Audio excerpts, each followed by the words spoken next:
এবং ভোট গণনা শুরু হবে কখন নাগাদ? নিশ্চয়ই রাত্রি ভোট গণনা শুরু হবে, তার আগে ভোট গ্রহণ শেষ হতে হবে।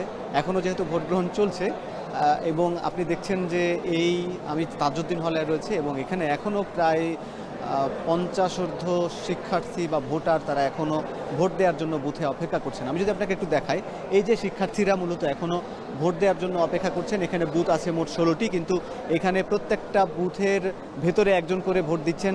যদিও খুব দ্রুততম সময়ের মধ্যে তারা ভোট দেওয়ার চেষ্টা করছেন, কিন্তু তবুও প্রত্যেকটা বুথের বাইরে 2 থেকে 3 জন করে ভোটার এখনও ভোট দিচ্ছেন। মূলত তারা বলছেন যে এখানে ভোট দেয়ার বা যদিও এইখানে মূলত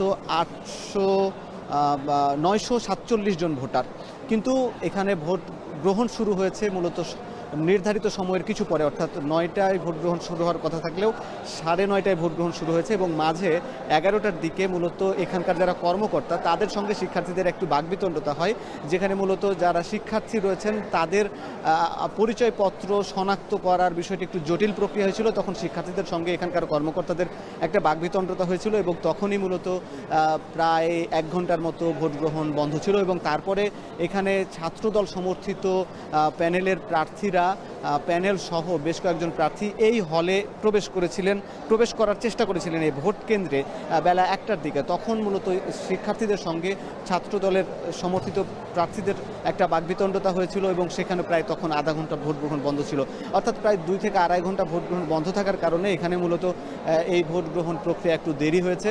এছাড়া এজন্য শিক্ষার্থীরা যারা এখন ভোট দিচ্ছেন তারা মূলত বেশিরভাগই প্রার্থী, অর্থাৎ ভোটারদেরকে শেষ ভোটারটিকেও শেষ পর্যন্ত তারা ভোটের জন্য এই হলের প্রার্থীরা কিংবা বিশ্ববিদ্যালয়ের যারা কেন্দ্রীয় ছাত্র সংসদ নির্বাচনে অংশগ্রহণ করছেন তারা তাদের ব্যালট নাম্বারটা মুখস্থ করিয়ে দেওয়া বা মনে করিয়ে দেওয়ার জন্য চেষ্টা করেছেন। এজন্য মূলত এখানে যারা ভোট এখন পর্যন্ত সিরিয়ালে দাঁড়িয়ে রয়েছেন বা ভোট দিচ্ছেন তারা এখানকার প্রার্থী। এখানে যে হল সংসদ নির্বাচন এবং কেন্দ্রীয় ছাত্র সংসদ নির্বাচনের এই ভোট গ্রহণ প্রক্রিয়া আর কিছুক্ষণের মধ্যে হয়তো শেষ হয়ে যাবে। যদিও এর মধ্যে আপনি নিশ্চয়ই জানেন ছাত্রদল কিছু অভিযোগ এনে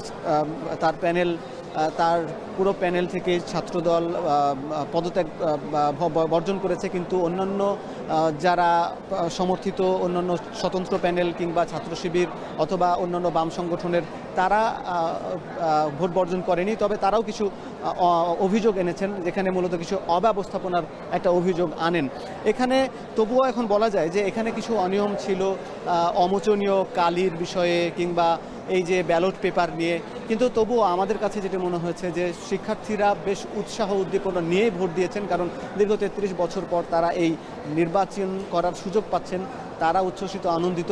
যদিও ছাত্র দলের ভোট গ্রহণের ব্যাপারটা তাদের বর্জনের ব্যাপারে অন্যান্য প্যানেলের প্রার্থীরা বলেছেন যে তারা হয়তো নির্বাচনের পরাজয়ের সাহসিকতা না থাকার কারণে তারা এরকম একটি সিদ্ধান্ত নিয়েছেন।